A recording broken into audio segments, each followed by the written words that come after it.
قابل صد احترام حضرات سامعین گرامی، گزشتہ کئی جمعوں سے جمعۃ المبارک کے فضائل اور احکام کا ذکر چل رہا تھا،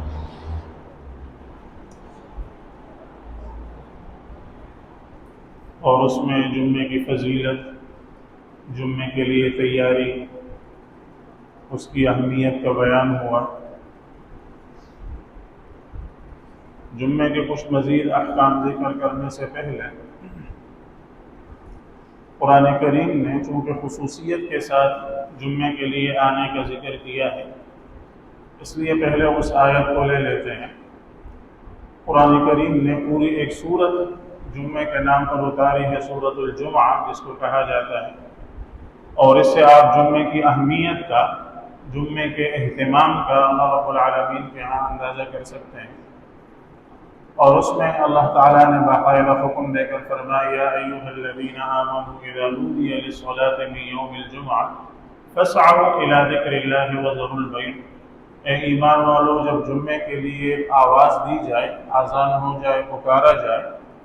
تو تم اللہ کے ذکر کی طرف چلو، اللہ کے ذکر کی طرف روانہ ہو جاؤ، نماز کے لیے روانہ ہو جاؤ۔ وذروا البیع، خرید و فروخت چھوڑ دو، کام کاج باقی سارے چھوڑ دو، خرید و فروخت معاملات چھوڑ دو، وذروا البیع سب چھوڑ چھاڑ کر اب اللہ کے ذکر کی طرف روانہ ہو جاؤ۔ ذالکم خیر لکم ان کنتم تعلمون، اگر تم سمجھو تو یہی تمہارے لیے بہتر ہے، اگر تم سمجھو جانو تو یہی تمہارے حق میں بہتر ہے۔ یہاں اللہ رب العالمین نے ایمان والوں کو خطاب کر کے فرمایا، یا ایھا الذین آمنوا اذا نودی للصلاۃ من یوم الجمعہ فاسعوا الی ذکر اللہ، ایمان والو، جب جمعے کی اذان ہو جائے، جمعے کے لیے آواز دی جائے، پکارا جائے،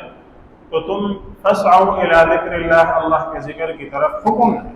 چلو روانہ ہو جاؤ، اللہ کے ذکر کی طرف آ جاؤ۔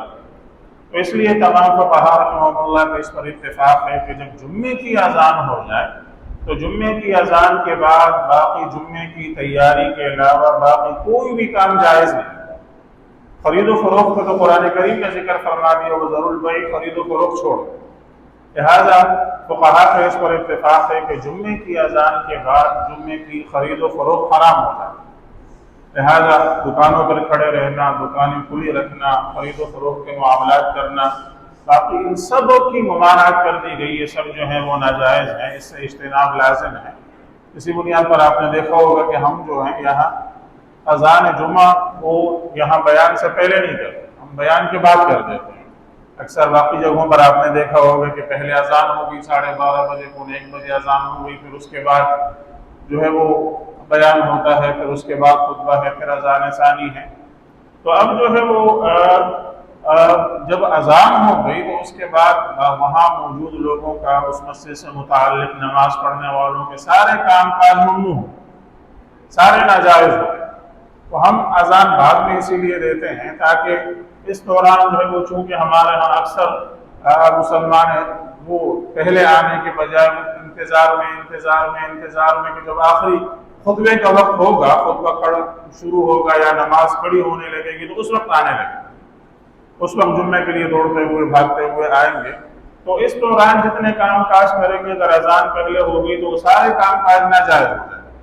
تو اذان جب تک نہیں ہوئی تو اس دوران یہ ہے کہ چلو اگر انہوں نے کوئی کام کاج کیا، کوئی خرید و فروخت کا معاملہ کیا، تو کم از کم وہ حرام ان پر نہیں ہو۔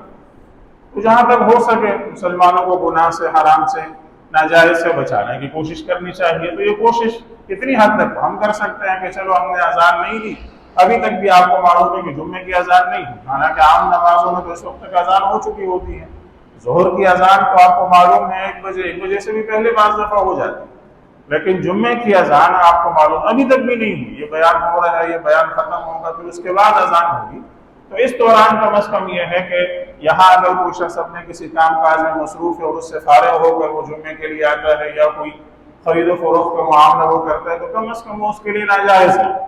وہ اس کے لیے جائز ہو جائے کہ ابھی تک اذان نہیں ہوئی تو یہ گنجائش اس کے پاس ہے کہ وہ اپنی خرید و فروخت کا یا وہ کوئی اور معاملہ جو ہے وہ کر لے، تو یہ گنجائش اس کے پاس جو ہے وہ موجود ہے۔ تو عرض کرنے کا مقصد یہ ہے کہ قرآن کریم نے اس کی صراحت فرمائی ہے، اور فقہاء کا اس پر اتفاق ہے کہ جب اذان جمعہ ہو گیا تو اس کے اذان جمعہ ہو گئی تو اس کے بعد اب کوئی عمل جو ہے، کوئی خرید و فروخت، جمعے کی تیاری کے علاوہ کوئی دوسرا عمل اب جائز ہے، اب اس کی ممانعت ہے۔ اب فَاسْعَوْا إِلَىٰ ذِكْرِ اللَّهِ، اللہ کے ذکر کی طرف آؤ۔ پھر اللہ کے ذکر کی طرف جمعے کے لیے آنے کا یہاں حکم ہے۔ یہاں جو لفظ استعمال ہوا ہے وہ ہے فَاسْعَوْا إِلَىٰ ذِكْرِ اللَّهِ۔ تو یہاں پر یہ جو لفظ فَاسْعَوْا استعمال ہوا ہے، اصل میں ڈکشنری کے اعتبار سے، لغت کے اعتبار سے اس کے معنی دوڑنے کے ہوتے ہیں کہ اللہ کے ذکر کی طرف دوڑو، اللہ کے ذکر کی طرف دوڑو، دوڑتے ہوئے جاؤ۔ لیکن دوڑنا یہاں مقصود نہیں ہے، چنانچہ امام قرطبی رحمہ اللہ جو بہت مشہور مفسر ہے، وہ فرماتے ہیں کہ فَاسْعَوْا کے معنی جو ہیں وہ یا تو قصد اور ارادے کے ہیں۔ فَاسْعَوْا إِلَىٰ ذِكْرِ اللَّهِ کا مطلب یہ ہے کہ اللہ کے ذکر کا قصد کرو، ارادہ کرو اور چل پڑو۔ اور یا فَاسْعَوْا کے معنی سعی کے معنی عمل کے ہیں، چنانچہ قرآن کریم نے جا بجا سعی کے معنی عمل کے ذکر کیے ہیں۔ إِنَّ سَعْيَكُمْ لَشَتَّىٰ، تمہارے اعمال مختلف ہیں۔ وَمَنْ سَعَىٰ لَهَا سَعْيَهَا وَهُوَ مُؤْمِنٌ، جس شخص نے آخرت کے لیے جو ہے وہ عمل کیا ایمان کی حالت میں، تو اللہ کے ہاں اس کا یہی مقام اور مرتبہ ہے۔ تو سعی کے معنی جو ہے وہ قرآن کریم نے جا بجا عمل کے کیے ہیں، تو مطلقاً عمل مراد۔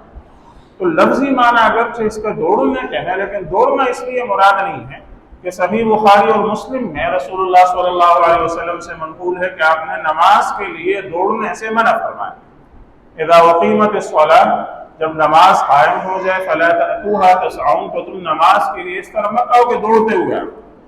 کہ تم اس طرح کے دوڑتے ہوئے جو ہے وہ پہنچے، سانس پھول رہا ہے اور سانس چڑھا ہوا ہے، پھوٹے الفاظ ادا کر رہے ہیں، تو آپ صلی اللہ علیہ وسلم نے منع فرمایا۔ آپ نے فرمایا اذا اقیمت الصلاۃ فلا تأتوها تسعون، نماز قائم ہو جائے تو دوڑتے ہوئے مت آؤ۔ وَأْتُوهَا وَعَلَيْكُمُ السَّكِينَةُ، اس حال میں آؤ کہ تم پر سکون اور وقار، تم پر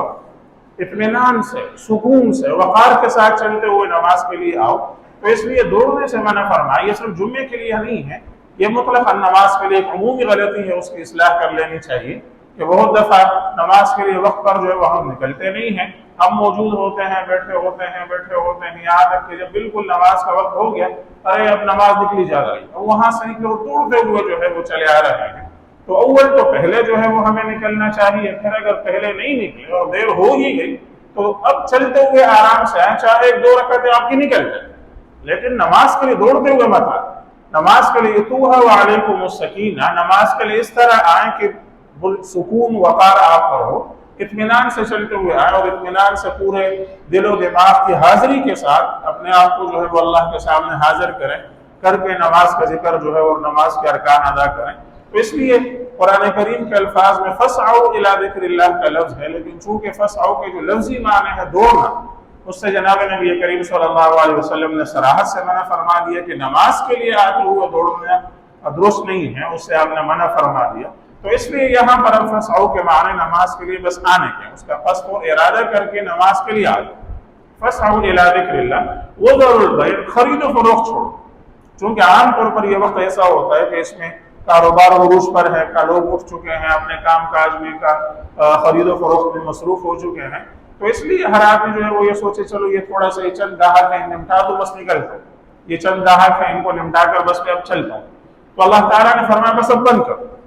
اذا نودی للصلاۃ من یوم الجمعہ، جمعے کی اذان ہو گئی ہے، جمعے کے لیے اعلان ہو گیا ہے، اب فَاسْعَوْا إِلَىٰ ذِكْرِ اللَّهِ وَذَرُوا الْبَيْعَ، اللہ کے ذکر کی طرف چل پڑو، خرید و فروخت بند کرو، چھوڑ دو، ترک کرو۔ اس لیے جیسے میں نے عرض کیا، تمام فقہاء کا اس پر اتفاق ہے کہ اذان جمعہ کے بعد اور جمعے کے لیے اعلان کے بعد، جمعے کی اذان کے بعد اب خرید و فروخت جائز نہیں ہے، حرام کے اندر جو ہے وہ آپ مبتلا ہوتے ہیں، تو اس لیے اس سے اجتناب کرنا لازم ہے، اس سے اپنے آپ کو بچانا لازم ہے۔ اور جیسے میں نے عرض کیا جہاں تک ہو سکے ہم بچانے کی آپ کو کوشش کر رہے ہیں کہ جمعے کی اذان ابھی تک نہیں ہوئی، اب اس کے بعد ہوگی، اب اس کے بعد بھی اگر کوئی ابھی تک جمعے کے لیے نہیں نکلا ہے اور جمعے کی تیاری اس سے نہیں کی ہے تو اس سے زیادہ غفلت اور کیا ہوگی۔ تو لہٰذا فَاسْعَوْا إِلَىٰ ذِكْرِ اللَّهِ، اللہ کے ذکر کی طرف آ جاؤ، اللہ کے ذکر کی طرف چل پڑو۔ وَذَرُوا الْبَيْعَ ذَٰلِكُمْ خَيْرٌ لَكُمْ إِن كُنتُمْ تَعْلَمُونَ، بظاہر تمہیں اس میں اپنا تھوڑا سا دنیا کا نقصان لگ رہا ہوگا، دنیا کا تھوڑا نقصان معلوم ہو رہا ہوگا کہ میرے چند گاہک چلے جائیں گے اور چند روپوں کا نقصان ہوگا، لیکن اللہ فرماتے بہتر یہی ہے اگر تم سمجھو، اگر تم جانو تو بہتر تمہارے حق میں یہی ہے۔ اور وہ تھوڑا سا نفع جو تمہارا جو ہے وہ چلا جائے گا، اس کے بدلے بہت بڑا نفع تمہیں حاصل ہو رہا ہے۔ اور وہ بہت بڑا نفع گزشتہ جمعے کو میں نے حدیث سنا دی تھی، مسند احمد طبرانی کی حسن حدیث ہے۔ جناب رسول اللہ صلی اللہ علیہ وسلم فرماتے ہیں من غسل واغتسل، جس آدمی نے اچھے سے غسل کیا، وبکر وابتکر، اور جلدی سے سویرے سویرے مسجد کی طرف آیا، ومشا ولم یرکب، پیدل چلتے ہوئے آیا، سوار نہیں ہوا، ودنا من الامام، امام سے قریب ہو کر بیٹھا، وانصت ولم یلغو، خاموشی سے اس نے جو ہے وہ نماز کی اور خطبے کے اندر شرکت کی، کوئی لغو فضول حرکت نہیں کی، فضول بات نہیں کی، کان لہو بکل خطوۃ عمل سنہ، اس کے ہر قدم پر اس کو 1 سال کے عمل کا بدلہ ملتا ہے، اجر صیامہا و قیامہا، 1 سال کی نمازوں کا، 1 سال کے روزوں کا اجر ملتا ہے، 1 سال کی نمازوں کا، 1 سال کے روزوں کا اجر ہر قدم پر۔ دوبارہ بتا رہا ہوں، پھر سن لیجئے، من غسل واغتسل، جس آدمی نے اچھے سے غسل کیا، وبکر وابتکر، سویرے مسجد کی طرف جو ہے وہ چل پڑا، جلدی سے مسجد کی طرف آیا، ومشا ولم یرکب، پیدل چلتے ہوئے آیا، سوار ہو کر نہیں آیا، ودنا من الامام، امام سے قریب ہو کر بیٹھا، وانصت ولم یلغو، خاموشی سے وہ شریک ہوا نماز کے اندر، کوئی لغو بات یا حرکت نہیں کی، کان لہو بکل خطوۃ عمل سنہ، اس کے ہر قدم پر اس کے لیے 1 سال کا عمل، 1 سال کے عمل کا اجر ہے، اجر صیامہا و قیامہا، 1 سال تک مسلسل نمازیں پڑھنے اور 1 سال تک مسلسل روزے رکھنے کا عمل اس کے کا اجر اس کے لیے ہے، ہر قدم کے بدلے۔ یہ ہے جمعہ، یہ وہ جمعہ ہے جو اللہ کو مطلوب ہے اور جس کا اجر اللہ تعالیٰ نے اتنا بڑا رکھا ہے۔ اللہ تعالیٰ ہم سب کو یہ اجر عطا فرمائے، اس سے اللہ تعالیٰ ہمیں محروم نہ فرمائے، اور اس کو اللہ تعالیٰ ہمارے لیے آخرت کا ذخیرہ بنا دے۔ مزید اس کے جمعے کے کچھ احکام اور اس کے کچھ آداب ہیں جو انشاءاللہ اگلے جمعوں میں ذکر کروں گا۔ وآخر دعوانا الحمدللہ رب العالمین۔ اذان ہوگی، اس کے بعد سنت ہے۔